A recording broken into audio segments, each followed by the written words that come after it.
MLA Kadiyam శ్రీహరిపై మాజీ MLA Rajaiah సంచలన వ్యాఖ్యలు చేశారు. కడియం శ్రీహరి నరరూప రాక్షసుడిగా రాజయ్య అభివర్ణించారు. నమ్మక ద్రోహి అయిన కడియంను మేధావి అన్న వాళ్లే ప్రస్తుతం చంపలేసుకుంటున్నారు అన్నారు. తనలాంటి అమాయకుడిపై అక్రమ కేసులు బనాయించారని రాజయ్య ఫైర్ అయ్యారు. కడియం శ్రీహరి అవినీతి సామ్రాట్ అని, కడియం శ్రీహరిని మాదిగ జాతి చీదరించుకుంటుందని ఘాటు వ్యాఖ్యలు చేశారు. దేనిలో కడియం గొప్ప అని, కబడ్డీ ఆడదామా, డప్పు కొడదామా, టైం డేట్ ఫిక్స్ చేస్తే ఎక్కడైనా తాను రెడీ అని కడియంకి రాజయ్య సవాల్ విసిరారు. కడియం 4,000 మెజార్టీతో గెలిస్తే తాను 12,000, 33,000, 58,000 మెజార్టీతో తను గెలిచా అన్నారు. కడియం శ్రీహరి మేధావి అని అనే వాళ్లకు ఈ రోజు వాళ్ళు అంతా వాళ్ళే చెంపలు కొట్టుకునే పరిస్థితి తయారు చేసిన విధవ అంటే విధవ, పచ్చి విధవ.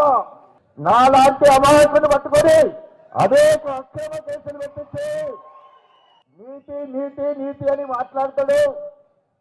ఆయన అవినీతికి సామ్రాట్. ఎవరు గొప్ప?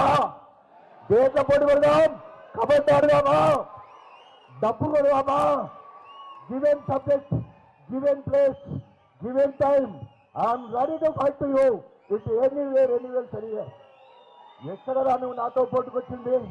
నువ్వు 4,000తో గెలిస్తే 12,000, 33,000, 58,000, 37,000తో గెలిచే చరిత్ర నాది ఇక్కడ.